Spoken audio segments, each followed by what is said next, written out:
All right then. Well, welcome back, everybody. Welcome to another episode of British Canoeing's Paddlecast. Really happy for you to be joining me here today. I'm got Nouria Newman all the way from France joining me in this virtual space for a good old chat. And Nouria, it's lovely to have you here, and thanks for coming along. Yeah, thanks for having me. It's good to see you again, Etienne. It's been a while, eh? Yeah, well, the last time I bumped into you literally was on the train home from the Pyrenees in the middle of the winter, and you were the last person I'd have expected to see. So it's cool to see you again, and I'm glad. I really appreciate you taking the time to come in tonight. So I just thought I was asking you, what is it been like in this lockdown? I know it's a normal question, but it must be really strange for you. It's kind of a little bit sad to not really be able to get on the water, and I find it quite hard to just not know what's next. But I guess everything is in the same situation, so all you can do is try to keep going and do your best. And when did this kind of really become a reality for you? Because I guess for a lot of people, this has kind of snuck up on them, and they kind of were trying to, oh, it's going to be okay, it's going to be okay, and then all of a sudden, no, it's not okay. This is happening now. When did that kind of dawn on you? So for me, it was a little bit tricky because I was traveling in the US. And I had sort of two parallel stream of information, where I had like the French information where everyone is like, this is serious, like you should fly back and get there as soon as possible. And then the other informations in the US was like, this is okay, it's just some regular flu, whatever.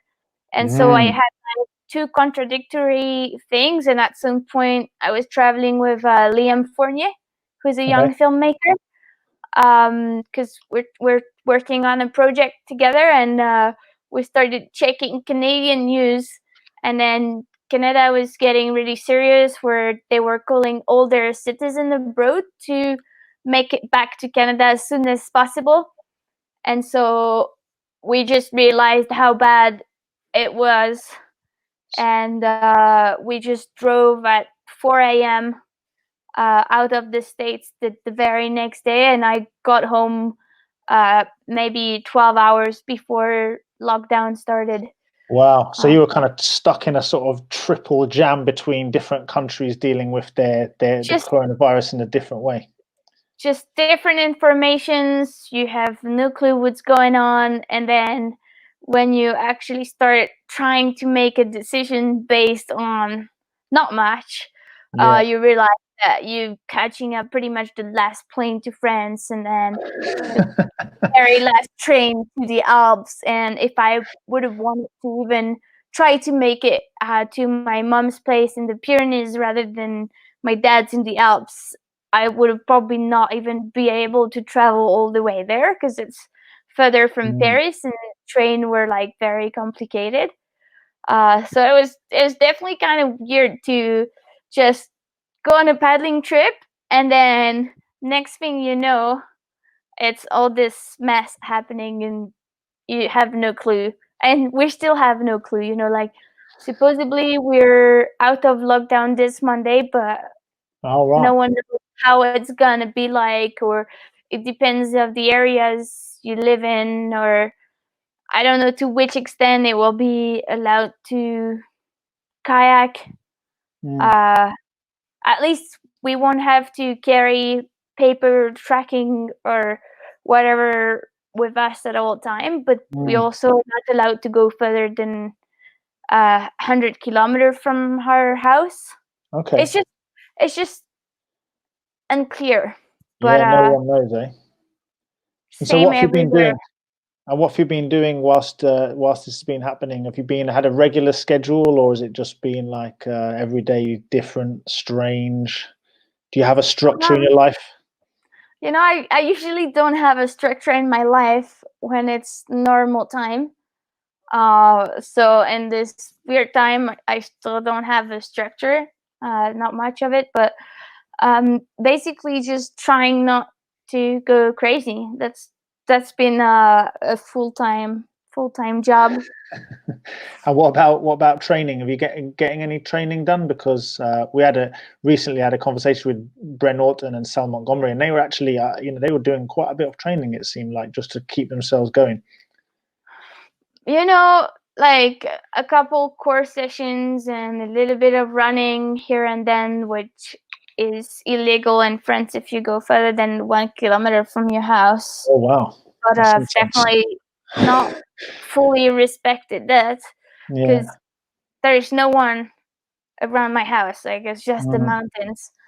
But we've had to dodge quite a few police controls, which feels kind of silly when you're just on a hike or outside. Like, it certainly doesn't feel like you're doing anything wrong, and they're looking out for you because you are doing something wrong. But literally, you're just walking in the mountains or doing whatever outdoors in the mountains, which shouldn't be a problem, because you're not gonna like have any social contact with other people or things like that. But no, I'm not doing like core every day, and then I don't have a gym, and I don't even want to do that, because I feel, I mean, you've been training slalom, and you know how hard it is to fully train when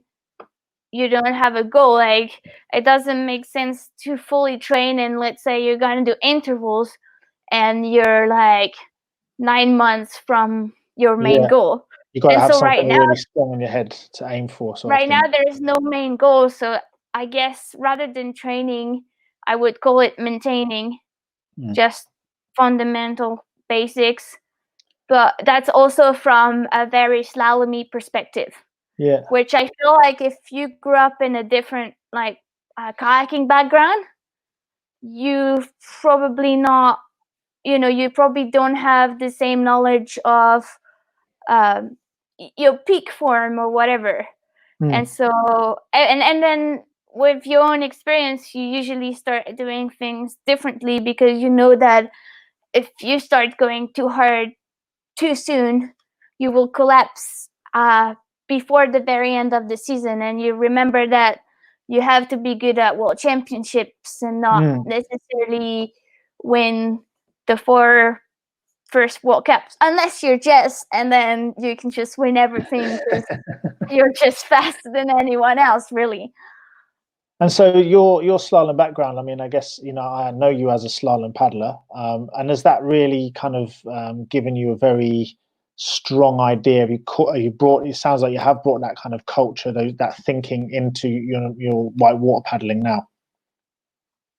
I think for what I'm paddling now, it's been really good, because it gives you strong basics, whether that's physically, although sometimes it's a little bit too short compared to what I do now, but it gives you like a good basics. And then technically in slalom, you have to be precise, and you have to be technically good, and you get to work on moves over and over in a more controlled environment. But I feel like it's really giving you like good automatics. Like you literally, I mean, I was working with Yves Narduzzi, so maybe that's also even different, because every coaches, they have, their little things that they really like working on. And Yves was very strongly motivated with like inside strokes and boat control and not drifting. And I feel like those things, like holding on my inside strokes and draws, and kind of using also like the outside edge of the slalom boat, it's things that I'm still using now when I'm river running. And it's very useful to just be in the right spot. So that definitely gives you like some good help for river running. Yeah, and does it inform your training methods as well, or your preparations? That sort of meticulous. You said earlier about your goals. Kind of working back from your goal and setting out your plan like that, or is that something you've kind of moved away from as you've been doing more whitewater I've, stuff? I've definitely moved away from that, and that was probably not something I was really good at. Like following the training plan was Oh yeah, probably not my main strengths. I would have the training plan, and then if there's a good opportunity to go skiing instead of going to the gym, I was definitely skipping the gym. Or yeah, so I was not really like strict compared to some of my teammates. yeah, um, yeah, but I feel like when I analyze a line, having that slalom sort of background definitely helps. Like it's just when you walk your course and mm, when you're scalar or rapid, I find it very similar. yeah, It's like you walk the course, it's either you're gonna do the move forward or you're gonna spin, and you kind of have that first intuition that, oh, I don't know about the forward. And when mm, you get to a rapid and you're like, oh, I don't know about that move. And it's something very similar that usually when you're not sure, mm, you should probably not go for it. yeah, And in slalom, sometimes you can play with it because worst case, you touch or you miss the gate and you mm, just mess up your race. Uh, but in river running, when you mess up, sometimes it hurts a little bit more than yeah, just your ego. You get last of a race. Sure, like yeah. I've cried over bad races, but it's definitely not as bad as running a full rapid upside down most of the Mm. time. Because that's interesting to me what you said there, because I was thinking, yeah, your instinct, when I came down to a slalom course on, Friday night or Saturday morning, whatever, you're looking at it and your first instinct is, yeah, forwards or spin on that option. But then very often you come to I came to the place where I had to actually convince myself that, the thing that I thought first of all was not the thing to do, because perhaps I was a bit scared or perhaps a bit too nervous. So I had to do like research and, watch the videos, watch the forerunners, watch the other athletes, trying to, to come up with a really clear game plan to do it, not the way that I would have done it given just my first shot.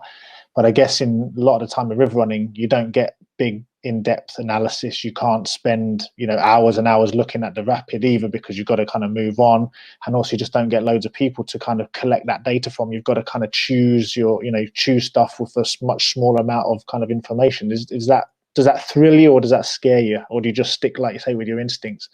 I feel like most of the people that I would paddle with river running, they don't have the same background, they don't have the same technique, they don't have the same weight or the same power, and we paddle very differently. And so, if I just look at a guy running a rapid, it actually doesn't give me much more information a lot of the time. Mm, And like, unless it's Annual or Evan or paddlers that I feel like very inspired by their technique. mm, It's not really a huge information, like you're gonna see a boy taking a huge right boof stroke and it's like, yeah, but that was obvious. Like it's not of mm, any help. Like it's something that I can tell without seeing anyone running the rapid. And so I try to also not look at that, because they do things that work for them that wouldn't necessarily work for me.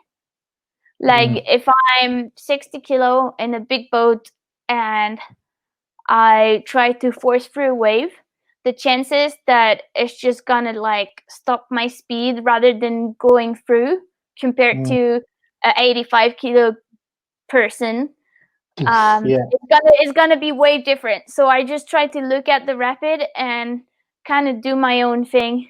And then sometimes when I get the chance to paddle with really good paddlers on runs that I can try things, then I will usually like ask Evan or anyone to, if yeah, I can just like paddle behind them for a little bit and see how like they take sometimes opposite strokes, and you try things and you can discuss it with them. But in slalom, you have, you're also not just trying to do what works. You're trying to do what goes faster. Whereas in river running, if it's clean and it looks stylish, it's good enough. And you don't necessarily need to be the faster, which I feel that's where you start like, okay, no, I cannot do a spin because that will be slower, even if that was something you feel way more comfortable doing. And sometimes it's so hard because maybe you lose a second on the spin, but it will give you so much more confidence that you can actually make the whole course clean, that you can gain time by losing time. And it's that whole balance that is really amazing with slalom. Is like this kind of like giant problem solving all the time. And river running is not like this. The sort of confidence side of things, I'm assuming that's what's really important, right? You figure out a line or a method that you can commit to in these massive rapids. It must be really about convincing yourself that this is what I'm doing, and hitting it really hard, like a race run, but it takes a different process to get there. I feel like sometimes it's easy and you just know it, and that's fine. And sometimes the rapids are like right, like on more towards the edge, and that's when I find that the decision making is really a harder process, because you see the line and you know you can do it, but you also see the consequences, and you see how a small mistake could just be really putting you into trouble. Scary. And I feel like this is the hardest part.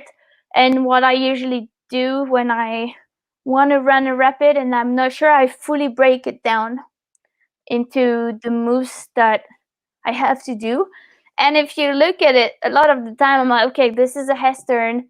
It's technically a class 2 move above a class 5 drop. But I've done S turns. When I was training slalom, I would do like thousands of S turn a month. And so you're like, okay, I know how to do that.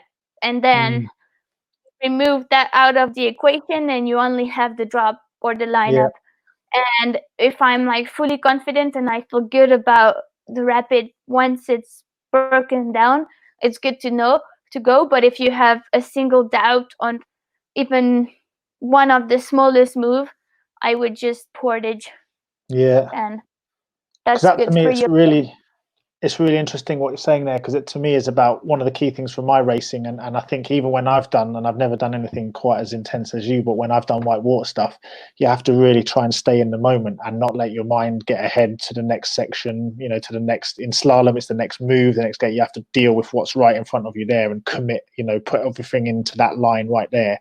And I'm fairly clear in myself that's how I'd like to run rivers and do stuff, because that seems to be the only sensible thing to do. Otherwise your mind wanders off into the future and you mess something up, like you say, a tiny little bit that actually has bigger consequences later on. I think that's, for me, the beauty of intense moments where you're focused entirely in the present, and then you things happen, you do it, and then it's over and it's done, and it's an amazing feeling. Do you identify with that? Yeah, I think that's similar to all whitewater disciplines, and it's true for the future, and it's also true in the past. Like, in slalom, when you start touching gate 1, and you're like, oh my god, what an idiot. And then when you start telling yourself you're an idiot, you're already like 3 steps behind, because you've been analyzing your mistake. And it's the same in river running. And because we evolved in an environment, whether it's slalom or downriver or creeking, you evolve in an environment that's constantly moving behind you, under you, and in front of you. And so if you're not like 100% focused on what's happening, and if you're not like looking and listening and feeling, then really you start, accumulating like small mistakes, and the river is not stopping. So yeah, it's really interesting. I find the crossover between these areas really, really fascinating. And I think one of the questions I was going to ask you, I watched some of your videos before doing this interview, and there's one clip really struck me, and it's I think we'll put the link up at some point, but it's in Indus in India, and you're doing a solo navigation of this river, and you look like you're having basically I'd count it as a bad day and a really scary day. And I thought I'd ask you about that because that looks like must have been one of the toughest times. Then I'd also like after that maybe we'd talk about one of your best days on the river. So I just want to get the two, one of each of those sides. But that struck me as being a tough day? That's definitely not a great day. Definitely not my smartest day. I was doing a solo and paddling alone, and I had done quite a few little mistakes, even in the preparation. Like Indian customs kept my dry suits, so I didn't have a dry suit, and Oh then wow. I should have spent more time, trying to get used to the elevation. And I Mm, thought, I'll be fine. And then, same problems as what I've always had, whether it's at slalom or at school, is sometimes I space out. mm, And I just, I was cloud bursting and looking at the landscapes, and, you've got mountain goats and, a lot of cool stuff around you. And I didn't really see one of the rapid coming, and once I realized that it was way bigger than what mm, I wanted to run blind and that I wanted to scout, I realized that on both shore it was pretty cliffed in. yeah. And so instead of stopping and catching the last eddy, I was like, okay, just stay in the flow and read and run. Yeah. Because I yeah, I had been told that this part of the multi-day that I was doing was the easiest part. Okay. And there's a portage And on this it. is it here, right? This is what we're coming now to This the is bit it. where And you then get I stuck. got stuck in that pocket. Water levels were substantially higher than what it is normally for the season. Mm, Uh, but it was great water levels. Like I just spaced out and did a very stupid mistake and got pinned above a siphon, and then eventually I was like, okay, I'll manage to get out and got my dry bag, my paddle on shore, and I thought maybe I could clip the boat, jump on shore, and get out, and I got sucked under the oh. siphon, which is pretty much the worst possible scenario. Mm, Um, and then it's not over. You need to swim after your boat and deal with cold and deal with being scared. And it was definitely not an easy day. But yeah. And I it's suppose it's interesting because I've watched a number of your clips as well, and it seems like you're really candid and you're really open about how kind of scary some of this stuff is, and I can see on one of the other clips how you look really scared, basically, and I was terrified. I and I mean, just feel like, go on, sorry, go on. there's no point of like trying to hide it and play tough and be like, oh, this is fine. What we're Mm, doing is so extreme, like I think we do it because we love it, and sometimes it's scarier than what I would like, yeah. and then it sucks, like there is a level of fear that I really embrace and I really love, and that's the Mm, fear that pushes me to go further and be better. And that was a level of fear that it was just too much, mm, and it was hard to keep going after. And sometimes, like sometimes kayaking is just amazing and sometimes it just sucks, when you're scared and cold. And I mean, when you have to train at Lee Valley and it's minus I don't know how many Celsius, like let's face it, no one is like, oh sweet, it's yeah. -10 and I'm gonna train in white water today. I always had It's him in front of me though to kind of keep the water out of my face and stuff. But I mean, that's the thing, what I saw there was I'm still actually, I was quite touched by it. I was really like, wow, this is this was serious business. And I figure it'd be interesting as well. So, what can you put your finger on or describe, maybe tell a little bit of the story about your best ever day out there? What's the one that, if you were like, that's it, that's what I want to, that, if that's a too difficult question, but go on, give it a try. I think I had so many really, really good days where it's just really good. Like whenever you're paddling with a good crew on a good river, and things are good and you're feeling good in the boat, it's just really amazing. I think paddling in this year, I had a lap down the Little White Salmon, Okay. with Evan Garcia, T. Brat, Isaac, James Bird, and Benny Moore. And that was just amazing because we're just following each other and floating around, and you look back at your friend and they're just styling every single move, and you're just so happy for them. And then you're styling some moves and you're feeling great, and everyone has like huge smiles on their face. And Yeah. I have a lot of days like this, but it's just like pure, really easy, fun kayaking. And then sometimes you also have like, the best day ever could be when we got on this river with Ben and Boomer in Patagonia last year. And we pretty much hiked all the way up to the source of that river, because on Google Earth there were like 8 canyons that looked bedrock and amazing, and every time we'd reach a canyon it was like unrunnable. And you keep going because you like, okay, but there's 5 more canyons upstream, maybe those ones are good. And so we ended up hiking all the way up that river and all the way down. And it's pretty because it was miserable. unrunnable, because you were looking for the runnable rapid and never found it, and just had No, to I find never it. found it. And then Oh, we man. paddled down, and every single canyon we portaged around. So we pretty much hiked like 4 days up Wow. and down the river. And then the last day we were undecided whether we'd try the bottom section of the river, and we're like, okay, we've done the upper stretch, let's at least try to see what's downstream.